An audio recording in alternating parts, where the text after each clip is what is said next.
Everyone, welcome back to my channel. आज हम class 9th history chapter 3 Nazism and the rise of Hitler पढ़ेंगे। ठीक है, इसमें हम जो टॉपिक पढ़ने वाले हैं, first introduction, then birth of the Weimar Republic, the effect of the war, political radicalism and economic crisis, the year of depression. सबसे पहले जो हमें इस चैप्टर में दे रखी है वो दे रखी स्टोरी ऑफ हेलमथ। ठीक है, इसमें ये लिखा गया है कि 1945 की स्प्रिंग थी। एक 11 ईयर ओल्ड बॉय अपने कमरे में था जिसका नाम था हेलमेथ। उसने अपने पेरेंट्स की बातें ओवरहर्ड की और उसके जो पेरेंट्स थे वो बहुत सीरियस टोन में कुछ डिस्कस कर रहे थे। जो उसके फादर थे वो प्रोमिनेंट फिजिशियंस थे, डॉक्टर थे। ठीक है, they were talking about whether the time है। उसके जो पेरेंट्स थे वो ये बात कर रहे थे कि क्या टाइम आ चुका है कि हम अपनी पूरी फैमिली को मार दें, या उसके and he should commit suicide alone, और या तो वो खुद सुसाइड कमिट कर ले अकेले। जो उसके फादर थे उन्होंने बोला कि फेयर ऑफ रिवेंज सिंह, उन्होंने बोला कि मुझे डर लग रहा है किससे, रिवेंज से, कि कोई मेरे से बदला लेगा। कौन लेगा? जो नाउ द अलाइज, जो अलाइज थी, इंग्लैंड, फ्रांस, रशिया, यूएसए। ठीक है, will do us what we do to the crippled and Jews. अब वो हमारे साथ वो करेंगे जो हमने क्रिपल्ड एंड जूस के साथ किया है। ठीक है, क्रिपल्ड एंड जूस हम यहाँ पर ये बोल सकते हैं जो डिसेबल्ड थे, एंड जो जूस वहां पर एक कास्ट थी, ये समझ लो। ठीक है, या एक रिलीजन था। Next day his father took him to wood. दूसरे दिन उसके फादर उसको जंगल में लेके गए। उन्होंने वहां पर अपना हैप्पी टाइम स्पेंड किया, सिंगिंग चिल्ड्रंस सॉन्ग, जो पुरानी चिल्ड्रंस सॉन्ग थे वो सुन के। बाद में उसके फादर ने खुद को गोली मार दी थी। ठीक है, ही रिमेम्बर, उसको याद है कि उसने अपने फादर की जो ब्लडी यूनिफॉर्म थी उसको बर्न होते हुए देखा था फैमिली फायर प्लेस में। फायर प्लेसेस होती है ना बाहर देश के घरों में देखोगे तो ऐसे फायर प्लेसेस होती है वहां पर। ठीक है, यहाँ पर उसने अपने फादर की जो ब्लडी यूनिफॉर्म तो थी उसको जलते हुए देखा था। So traumatize by over a talk and what had happened, वो इतना ज्यादा उस चीज से ट्रॉमेटाइज्ड हो गया था, वो घटनाएं उसके दिमाग में बैठ गई थी इतनी ज्यादा, जो उसने सुनी थी एंड जो उसके सामने उसने देखा था, कि उसने उसका रिएक्ट कैसे किया। उसने 9 साल तक अपने घर में खाना नहीं खाया। उसे डर लगता था कि उसकी जो मदर है उसको जहर दे देगी। ठीक है, अब यहाँ पर जो हेलमेट के फादर थे वो नाजी सपोर्टर थे। ठीक है, वॉज अ नाजी, ये एक नाजी थे। क्योंकि किसको नाजी क्योंकि किसको सपोर्ट करते थे? एडोल्फ हिटलर को। ठीक है, Hitler was determined to make Germany a mighty power. Hitler determine था, मतलब हिटलर को अपने अंदर पूरा विश्वास था, और वो उसने ये ठान रखी थी कि मैं जर्मन को एक माइटी पावर, सबसे बड़ी पावर बना दूंगा। और वो चाहता था, उसका एम्बिशन था, उसका ड्रीम था, ये बोल सकते हैं कि वो पूरी यूरोप को अपने अंडर में करना चाहता था। जो नाजिज्म था ये एक सिस्टम था। नाजी या नाजिज्म कुछ भी नहीं था, ये एक सिस्टम है, एक ऐसा स्ट्रक्चर है आइडिया का। और ये आइडिया ऑफ स्ट्रक्चर किसके बारे में है? वर्ल्ड एंड पॉलिटिक्स के बारे में। मतलब नाजिज्म कुछ भी नहीं है, एक सिस्टम है, एक स्ट्रक्चर है आइडिया का। किसके बारे में? वर्ल्ड और पॉलिटिक्स के बारे में। In 1945 Germany surrender to the allies. जब वर्ल्ड वॉर हुई थी उसके बाद जो जर्मनी थी उसने अलाइज को सरेंडर कर दिया था। Anticipating what was coming, Hitler his propaganda, Hitler को पता था क्या आ रहा है, इसलिए हिटलर और उसके जो प्रोपोगेंडा मिनिस्टर थे गोबेल्स, इन्होंने और इनकी जो एंटायर फैमिली थी उन्होंने सुसाइड कमिट कर लिया एक साथ ही। कहाँ पर? बर्लिन बंकर में, अप्रैल में। At the end of the war, an international military tribunal at Nuremberg was set up। मतलब वॉर के बाद एक इंटरनेशनल मिलिट्री ट्रिब्यूनल, हम बोल सकते हैं कोर्ट सेटअप किया गया। ठीक है, कहाँ पर? न्यूरेमबर्ग में। Setup to prosecute Nazi war criminal. और ये क्यों सेटअप किया था? कि जितने भी नाजी वॉर क्रिमिनल्स हैं फॉर क्राइम, इनको हम प्रोसिक्यूट करेंगे, सजा देंगे। किसके खिलाफ? इन्होंने जो क्राइम किया है अगेंस्ट पीस, शांति के खिलाफ। For war crime, peace for war crimes, मतलब जो इन्होंने शांति भंग की है वॉर क्राइम करके। एंड जो इन्होंने क्राइम्स अगेंस्ट ह्यूमैनिटी, मतलब इंसानियत के खिलाफ जो इन्होंने क्राइम किए उसके लिए। अब हम यहाँ पर है सेकेंड वर्ल्ड वॉर। जर्मनी है waged a genocidal war which resulted in mass murder of selected group of innocent Germany में जीनोसाइडल वॉर हो रही थी जब हिटलर था। इसका रिजल्ट क्या था कि मास मर्डर्स हो रहे थे, बहुत ज्यादा नंबर में लोगों को मारा जा रहा था। और ये क्या थे, सारे लोग नहीं थे, ये सेलेक्टेड ग्रुप थे, इनोसेंट सिविलियंस ऑफ यूरोप, उनको मारा जा रहा था। जो लोग मरे थे उनमें से 6 मिलियन जूस थे, दो 2 लाख जिप्सीज थे, 1 मिलियन पॉलिश सिविलियंस थे, 70,000 जर्मन थे, हुवर कंसिडर्ड, जिनको मेंटली और फिजिकली डिसेबल्ड बोला जाता है, कि ना कि इनका दिमाग सही नहीं है, ये फिजिकली डिसेबल्ड है, मतलब किसी के हाथ काम नहीं करते, पाँव काम नहीं करता, ठीक है। बेसाइड इनन्यूमरेबल पॉलिटिकल ओपोनेंट, और बहुत सारे तो इनमें से पॉलिटिकल ओपोनेंट्स थे। पॉलिटिकल ओपोनेंट्स का मतलब ऐसे लोग जो इनके इनके इनकी जो ये वॉर, मतलब ये लोगों को जो मारे इसके खिलाफ खड़े होते थे, या कोई और पॉलिटिकल पार्टी उनके जो ओपोनेंट थे उनको। नाजी क्या करता था, गैस चैम्बर यूज करते थे टू किल पीपल, लोगों को मारने के लिए, जो कहाँ पर सिचुएटेड था, प्लेसेस लाइक ऑस्टविट्स में, ठीक है। अब हम पढ़ेंगे आखिर बर्थ ऑफ वीमर रिपब्लिक कैसे हुआ। जर्मनी एक पावरफुल एम्पायर था 20वीं सेंचुरी में। इन्होंने फर्स्ट वर्ल्ड वॉर लड़ी 1914 टू 18 तक। किसके अलोंगसाइड, किसके साथ, ऑस्ट्रियन एम्पायर के साथ। और किसके खिलाफ लड़ी थी, एलाइज के खिलाफ लड़ी थी। एलाइज में कौन था, इंग्लैंड, फ्रांस, रशिया। सब ने इसलिए ज्वाइन किया कि इनको जो विक्ट्री है वो बहुत जल्दी मिल जाएगी, ठीक है। बट लेकिन उनको ये बिल्कुल भी रियलाइज नहीं हुआ कि जो ये वॉर थी वुड स्ट्रेच ऑन, मतलब ये बहुत लंबी चलेगी। लास्ट में क्या होगा कि ये यूरोप के जितने भी रिसोर्सेज है उसको ड्रेन कर देगी, खत्म कर देगी। Germany made initial gain, Germany को इनिशियली गेन्स हुए थे, मतलब वो जीते थे। उन्होंने फ्रांस और बेल्जियम को ऑक्यूपाई किया था। लेकिन जैसे ही अलाइज स्ट्रेंथेंड हुई, स्ट्रांग हुई, किसकी एंट्री से, यूएस की एंट्री से, जब वो 1917 में आए तो जीत गए। और उन्होंने जर्मनी और जो सेंट्रल पावर थी, कौन कौन, Austria, Hungary, Bulgaria and Ottoman empire, November 1918 में इनको हरा दिया, ठीक है। Defeat of Imperial Germany and the abdiction of the emperor gave an opportunity to the parliamentary party to regard German polity। मतलब जब जो जर्मनी है उसकी हार हो चुकी है, जो एम्परर है, मतलब अब ये क्या किया जा रहा है, री अनाउंस किया जा रहा है थ्रोन को, या ये री अनाउंस किया जा रहा है कि कुर्सी पे कौन बैठेगा। तो जो पार्लियामेंट्री गवर्नमेंट पार्टीज थी उनको अपॉर्चुनिटी मिल गई कि हम जो जर्मन की पॉलिटिक्स है उसको दोबारा से रिकास्ट करें, दोबारा बनाएं। National assembly met at Weimar, जो नेशनल असेंबली थी वो वीमर में मिली। And establish a democratic constitution, और उन्होंने डेमोक्रेटिक कॉन्स्टिट्यूशन स्टेब्लिश किया विद द फेडरल स्ट्रक्चर, किसके साथ, डिवीजन ऑफ पावर्स के साथ, ठीक है। मतलब नेशनल असेंबली वीमर में मिली। पहले उन्होंने डेमोक्रेटिक कॉन्स्टिट्यूशन बनाया जिसमें क्या था, डिवीजन ऑफ पावर थी, एक ही के पास सारी पावर नहीं थी। Deputies were now elected to the German parliament.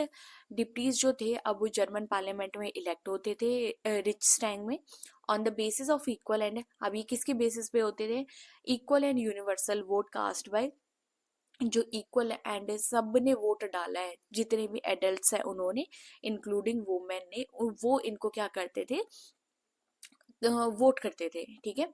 The Republic however was not receive well bye its own people, largely because जो रिपब्लिक थी इसको लोगों ने इतना ज़्यादा वो नहीं किया, इतना ज़्यादा इनको वेलकम नहीं किया। क्यों नहीं किया, क्योंकि उनको जो फर्स्ट वर्ल्ड वॉर में इनकी हार हुई थी उसके बाद इनको कुछ जो टर्म्स थी, जो कंडीशंस थी, वो जर्मनी को एक्सेप्ट करनी पड़ी थी फोर्सफुली, ठीक है। पीस ट्रीटी एट वर्साइल, आखिर वो कौन सी ट्रीटी थी जिसमें जो जर्मनी थी उसको हार के बाद बहुत ज्यादा शर्मिंदगी हुई थी, और दूसरा उन्होंने उनको कुछ ऐसी कंडीशंस माननी पड़ी थी जिसकी वजह से जो जर्मनी थी वो डेब्ट में चली गई, कर्ज में चली गई।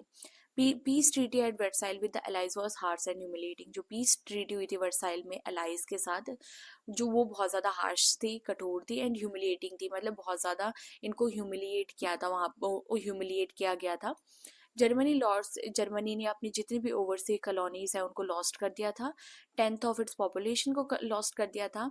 31% of its territory and 75% of its के जो आयरन एंड 26% ऑफ जो कोल है, ये सारा उसने किसको लॉस किया था, France, Poland, Denmark and Lithuania, ठीक है। The allied power demilitarise Germany to weaken its power. जो अलाइड पावर थी उन्होंने जो जर्मनी थी उसको डीमिलिटराइज कर दिया था कि यहाँ पर खुद की मिलिट्री नहीं होगी, जिसकी वजह से उनकी पावर क्या हो जाए, कम हो जाए। The war guilt clause held Germany responsible. जो वॉर गिल्ट क्लॉज था उसके हिसाब से जर्मनी को रिस्पॉन्सिबल माना गया वॉर के लिए, और जितना भी डैमेज हुआ है द अलाइड जितना भी जो अलाइड कंट्री ने डैमेज सफर किया है उसके लिए, मतलब जो वॉर गिल्ट क्लोज है उसने सीधा सीधा जर्मनी को रिस्पॉन्सिबल ठहरा दिया। Germany was force to pay compensation amounting to $6 billion. Germany को फोर्स किया गया कि तुम्हें कंपनसेशन देना पड़ेगा, जुर्माना भुगतना पड़ेगा, कितना अमाउंट का, $6 बिलियन का। The allied army also occupied the resources rich Rhineland. जो अलाइड आर्मीज थी उन्होंने क्या किया, जो जर्मन के रिसोर्स रिच एरिया था रिहनलैंड उस पर भी कब्जा कर दिया था फॉर मच ऑफ द, मतलब ज्यादातर 1920 में, ठीक है। जो many Germans held the new Weimar, बहुत सारे जर्मन्स ने जो नई वीमर रिपब्लिक बनी थी इसको वो जिम्मेदार ठहराया कि हमारी जो डिफीट हुई है वॉर में, ओनली सिर्फ डिफीट के लिए नहीं, जो डिस्ग्रेस हुआ है, जो इनको शर्मिंदगी, जो इनका नाम खराब हुआ है वर्साइल्स में, उसके लिए भी, ठीक है। ये उस टाइम का मैप है, ये पहले इतना जो ये आउटलाइन बनी हुई ये पूरा जर्मनी था, ठीक है। बाद में इस जब ट्रीटी ऑफ वर्साइल हुई तो सिर्फ इतना जो ये जर्मनी है, क्योंकि रियनलैंड ये मेन रिसोर्स रिच एरिया था, ये भी अलाइज ने ले लिया था, इतना जर्मनी बच गया था, ठीक है। नेक्स्ट है the effect of the war. The war है devastating impact on the entire continent.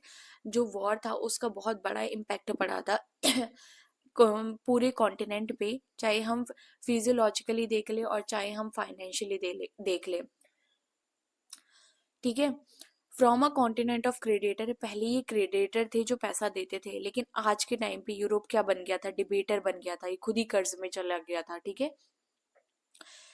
Infant Weimar Republic was being made to pay, जो मतलब नई नई वीमर रिपब्लिक बनी है इसको मेड टू पे फॉर द, मतलब इसको इसको बोला जा रहा था कि तुम पे करो जितने भी सिंस किए ओल्ड एम्पायर ने, मतलब जितने भी ओल्ड एम्पायर ने जो गलत काम किए उन सब के लिए कौन पे करेगा, जो नई वीमर रिपब्लिक बनी है वो करेगा। The Republic carried the burden of war guilt. जो रिपब्लिक था उसने वॉर गिल्ट, उनके ऊपर वॉर गिल्ट का बर्डन भी था, नेशनल ह्यूमिलिएशन का भी था कि हमारे नेशन को ह्यूमिलिएट किया गया है, and was financially damage bye, और वो फाइनेंशियली भी डैमेज हो गई थी, क्यों, क्योंकि उनको फोर्स किया जा रहा था कंपनसेशन पे करने के लिए। दोज हु सपोर्टेड, जो वीमर रिपब्लिक को सपोर्ट करते थे, मेनली सोशलिस्ट, कैथोलिक्स, डेमोक्रेट्स, ये बहुत ज्यादा इजी टारगेट हो गए थे कंजर्वेटिव नेशनलिस्ट के। इन लोगों को मोक किया जाता था, इन लोगों को छेड़ा जाता था, किसके नाम से, नवंबर क्रिमिनल के नाम से, मतलब इनका नाम रख दिया गया था नवंबर क्रिमिनल्स, ठीक है। This mindset had a major impact on the political development. इस माइंडसेट की वजह से जो पॉलिटिकल डेवलपमेंट था जर्मनी में अर्ली 1930s में, उसमें बहुत ज़्यादा इम्पैक्ट पड़ा था, एज वेल एज, मतलब आगे आगे हम देखेंगे कि कितना इम्पैक्ट पड़ा था। The first world war left a deep imprint on European society and polity, मतलब जो फर्स्ट वर्ल्ड वॉर हुई थी उसकी वजह से वो एक अपना बहुत डीप छाप छोड़ के गई थी यूरोपियन सोसाइटी एंड पॉलिटी में। जो सोल्जर थे उनको अब सिविलियन से ऊपर रखा जाने लग गया। पॉलिटिशियंस एंड पब्लिसिस्ट ले ग्रेट, जो पॉलिटिशियंस थे और जो पब्लिसिस्ट थे, ठीक है, इन्होंने स्ट्रेस डाला कि जो मैन होने चाहिए वो एग्रेसिव, गुस्से वाले होने चाहिए, स्ट्रांग होने चाहिए, एंड मस्कुलाइन मसल्स वाले होने चाहिए। The media glorified trench life, और जो मीडिया थी वो ग्लोरीफाइड करती थी, बहुत ग्लोरी से दिखाती थी कि बहुत जो सोल्जर है वो इतने अच्छे तरीके से रहते हैं, कहाँ पर, ट्रेंच लाइफ में। ट्रेंचेस होते हैं ऐसे, दीवार से होते हैं, गड्ढे से होते हैं, यहाँ पर लोग रहते हैं, जैसे कि ये ट्रेंच लाइफ है यहाँ पर, ठीक है, बंकर्स बोल सकते हैं। नेक्स्ट है the truth was that soldier lived, लेकिन जो ट्रुथ था वो बिल्कुल उल्टा था, जो सोल्जर थे वो मिजरेबल लाइफ वहां पर जीते थे, ठीक है। वहां पर वो किसके साथ ट्रैप थे, रैट के साथ, और वो फीड करते थे कॉप्सेस के, ठीक है। नेक्स्ट है दे फेस्ड पॉइजन, उनको पॉइजनस गैस फेस करनी पड़ती थी, एंड एनिमी शेलिंग, जो एनिमी वहां से बम वगैरह फेंक रहे हैं उनको, and witness their rank reduce rapidly, और विटनेस करना पड़ता था कि जो उनके रैंक्स है वो बहुत ज्यादा रैपिडली रिड्यूस हो रहे हैं। Aggressive war propaganda and national honor occupied central stage in the public sphere. Aggressive wars propaganda जो national honor है, क्योंकि वो समझते थे कि ना कि हमारा honor खराब हो चुका है, इसीलिए इन सब ने central stage occupy कर दिया था public sphere में, लोगों के बीच में, ठीक है। While popular support grow for conservative dictatorship, जो conservative dictatorship था उसके लिए जो लोगों का सपोर्ट था वो बहुत ज़्यादा बढ़ रहा था, that had recently came into being, जो recently ही लोगों के बीच में आया था। डेमोक्रेसी वो Indeed and young and fragile idea, जो डेमोक्रेसी था यहाँ पर बहुत ज़्यादा यंग आइडिया था एंड बहुत ज़्यादा फ्रेजाइल, मतलब जो इजीली ब्रेक हो सकता था वैसा आइडिया था, which could not survive the instability of inter war Europe. जो यहाँ पर जो डेमोक्रेसी एक तो यंग थी, दूसरी वो फ्रेजाइल थी, जिसकी वजह से यहाँ पर जो इंटर वॉर यूरोप में जो इनस्टेबिलिटी है, ठीक है, इसकी वजह से ये क्या नहीं कर पाई, यहाँ पर सर्वाइव नहीं कर पाई, क्योंकि यूरोप में लोग आपस में ही लड़ रहे थे, आपस में कंट्रीज लड़ रही थी। जो political radicalism and economic crisis, इसमें हम पढ़ेंगे the birth of Weimar Republic coincide with the revolutionary uprising of the Spartacist League on the pattern on the Bolshevik revolution in Russia. जब वीमर रिपब्लिक का birth हुआ वो किसके साथ coincide की, मतलब उसी के साथ साथ में एक revolutionary uprising with Spartacist League party की। ये किसके पैटर्न पे काम करती थी, ये बोल्शेविक रिवोल्यूशन इन रशिया के पैटर्न पे काम करती थी। जो सोवियत थे, वर्कर्स थे, sailor were established in many cities, मतलब इन्होंने अपने अपने ग्रुप सेटअप्स किए। The political atmosphere in Berlin was change with the demand of Soviet style governance. जो पॉलिटिकल एटमॉस्फेयर था बर्लिन में वो चेंज हो गया, क्योंकि लोग डिमांड करने लगे कि हमें सोवियत स्टाइल गवर्नेंस चाहिए, ठीक है। Those oppose to such as a, जिन्होंने इनको अपोज किया, जैसे सोशलिस्ट हो गए, डेमोक्रेट, कैथोलिक्स, मिट इन वीमर, ये सारे लोग वीमर में मिले to give shape to the, ताकि जो डेमोक्रेटिक रिपब्लिक है इसको शेप दे सके, जो दिक्कत है इसमें उसको ठीक कर सके। The Weimar Republic crush the uprising with the, जो वीमर रिपब्लिक थी उन्होंने जो ये अपराइजिंग हो रही थी किसकी, स्पासिस लीकी, इसको क्रश कर दिया। किसकी हेल्प से, जो वॉर वेटरन्स ऑर्गेनाइजेशन है जिसका नाम है फ्री कॉर्प्स, उसके हेल्प से, ठीक है। मतलब इन्होंने जो ये नई लीग आ रही है, जो नई पार्टी आ रही है, इसको क्रश कर दिया, किसकी हेल्प से, फ्री कॉर्प्स की हेल्प से। द एंग्यूस स्पासिल लेटर फाउंडेड, जो बहुत ज़्यादा गुस्से से जो स्पासिस्ट भरे हुए थे, उसकी वजह से उन्होंने बाद में कौन सी पार्टी फॉर्म की, communist party of Germany form की। कम्युनिस्ट एंड सोशलिस्ट, इसीलिए जो कम्युनिस्ट थे और जो सोशलिस्ट थे वो इरिकाउंसेबल एनिमीज बन गए थे, मतलब ऐसे एनिमीज जिनको हम कभी एक नहीं कर सकते, and could not make common cause against Hitler, और वो कोई कॉमन कॉज नहीं निकाल पा रहे थे हिटलर के अगेंस्ट में। Both revolutionary and military nationalist crave for, जो रिवोल्यूशनरीज थे और जो मिलिट्री नेशनलिस्ट थे, इनको एक रेडिकल सॉल्यूशन चाहिए था, ठीक है। Rally organise by radical group specialist, ये रैली ऑर्गेनाइज की गई थी, ये हमारा एनसीईआरटी का ही डायग्राम है। Economic crisis of 1923, Germany had for the, Germany ने जो वॉर लड़ी थी वो लार्जली लोन पे लड़ी थी, और पे वॉर, और उनके ऊपर से वॉर रिपार्टेशन, जो उन्होंने कंपनसेशन, इनको वॉर का कंपनसेशन भी पे करना पड़ रहा था गोल्ड में। इसकी वजह से जो उनके गोल्ड रिजर्व थे वो क्या हो रहे थे, रिड्यूस, कम हो रहे थे, at a time war scars, जब मतलब उस टाइम तक कि क्या हो गया था कि जर्मनी में जो गोल्ड वगैरह की जो खानी थी वो बहुत ज़्यादा कम हो गई थी, क्योंकि इनको जो लोन था, जो वॉर का कंपनसेशन पे करना था, वो ज़्यादातर ये किस में पे कर रहे थे, ज़्यादातर गोल्ड में पे कर रहे थे। 1923 में जर्मनी ने रिफ्यूज कर दिया गया कि हम पे नहीं करेंगे। French occupied its leading industrial area Ruhr to claim their coal, इसीलिए जो फ्रेंच थे उन्होंने इनके जो लीडिंग इंडस्ट्रियल एरिया रूहर को, उसको क्लेम कर दिया उनके कोल के लिए। जो जर्मनी थी वो रिटालिएटेड विद पैसिव रेजिस्टेंस, जर्मनी ने भी इसका जवाब देने की कोशिश की। इन्होंने क्या किया, जो करेंसी थी, पेपर करेंसी, उसको रेकलेसली, मतलब बिना सोचे समझे उसको प्रिंट करने लगे। जितना ज़्यादा प्रिंट मनी सर्कुलेट हो रहा था लोगों के बीच में, उतना ज़्यादा जो जर्मन पैसे की जो वैल्यू थी, पेपर करेंसी की जो वैल्यू थी, वो फेल हो रही थी, गिर रही थी। अप्रैल में जो यूएस डॉलर था वो इक्वल था 24,000 मार्क के इक्वल, जुलाई में 3,53,000 मार्क के इक्वल, अगस्त में 46,21,000 के मार्क के इक्वल, और ये था 9 करोड़ 88 लाख 60 9 करोड़ 9,88,60,000 मार्क के इक्वल बाय दिसंबर। ठीक है, द फिगर है, जो फिगर था वो धीरे धीरे ट्रिलियन में जा चुका था। एज द मार्क, जैसे ये जो मार्क था करेंसी ऑफ जर्मनी, वो कोलैप्स हो रही थी। जो गुड्स की प्राइस थी वो क्या हो गई थी, बढ़ गई थी। सामान, जितनी भी चीजें थी उनकी प्राइस बढ़ गई थी। हम इमेजेस देख सकते हैं जर्मन्स, क्योंकि वो कार्ट लोड्स, मतलब वो पेटियां पेटियां भर के करेंसी ले जा रहे हैं नोट्स की, ताकि वो एक लोफ ऑफ ब्रेड खरीद सके। Was widely publish revoking world wide sympathy, जो वाइडली पब्लिश हो रहा था और वो वर्ल्ड वाइड सिंपैथी को अपनी तरफ खींच रहा था, कि मतलब लोगों को भी बहुत ज्यादा दिख रहा था कि आखिर जर्मनी में क्या हो रहा है। दिस क्राइसिस केम टू, इसी क्राइसिस को हम एज क्या बोलते हैं, हाइपर इन्फ्लेशन बोलते हैं। ऐसे सिचुएशन जब प्राइस बहुत ज्यादा राइज हो जाती है, बहुत ज्यादा बढ़ जाती है। ठीक है, इवेंचुअली जो अमेरिका है उन्होंने इंटरवीन किया और जर्मनी को बेल दिलाई out of the crisis by introducing the Dawes plan. इन्होंने डेविस प्लान इंट्रोड्यूस किया, which rework the term of reparation to ease the financial burden.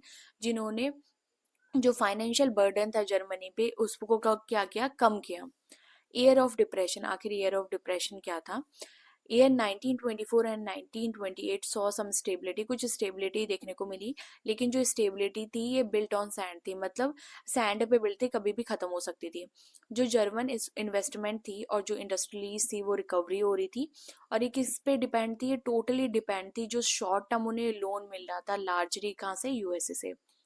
जो ये सपोर्ट था वो विड्रॉ वापस ले लिया गया कब, जब वॉल स्ट्रीट एक्सचेंज जो थे, ये एक तरह के जो वॉल स्ट्रीट एक्सचेंज थे, ये क्या हो गया, क्रैश हो गया 1929 में। ये स्टॉक थे, जब एक क्या बोलते, क्रैश हो गया 1929 में, तो जो यूएसए ने सपोर्ट था वो वापस ले लिया।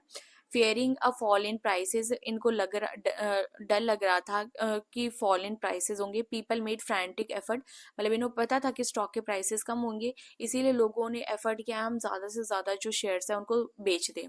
ऑन वन सिंगल डे, सिर्फ एक दिन में 24 अक्टूबर में 3 मिलियन शेयर जो है वो बेचे गए। दिस वॉज द स्टार्ट हो, यही से जो ग्रेट इकोनॉमिक डिप्रेशन थी वो स्टार्ट हुई। Over the next 3 year between 1929 and 32, national income of the USA fail by half, मतलब जो नेशनल इनकम थी यूएसए की वो हाफ तक चली गई थी। फैक्ट्रीज बंद हो गई थी, एक्सपोर्ट बंद हो गया, कम हो गया था। जो फार्मर्स थे वो बैडली हिट हुए थे। स्पेक्टिक विड्रॉ देयर मनी फ्रॉम, जो स्पेकुलेटर्स थे, मतलब जिन लोगों ने मार्केट में मनी लगा रखा था उन्होंने भी अपना वो पैसा वापस ले लिया। जो ये हमें डिप्रेशन देखने को मिल रहा है यूएस इकोनॉमी में, ये सब वर्ल्ड वाइड देखा गया। क्यों, जितने भी लोगों का डायरेक्टली इनडायरेक्टली सपोर्ट यूएसए से आ रहा था, उन सबको ये डिप्रेशन फील हुआ था। ठीक है, अब जर्मनी इकोनॉमी पे क्या असर पड़ा था।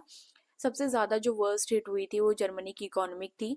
1932 में जो इंडस्ट्रियल प्रोडक्शन वो रिड्यूस हो गया था 40%, किसके लेवल से, 1929 के लेवल से। जो वर्कर्स थे उनको उनकी जॉब छूट गई, एंड या तो उनको वेजेस पे पेड रिड्यूस वेजेस, जो उनको इनकम दी जा रही थी वो कम दी जा रही थी। ठीक है, द नंबर ऑफ जो अनएम्प्लॉयमेंट था जर्मनी में वो कितना जा चुका था, 6 मिलियन जा चुका था।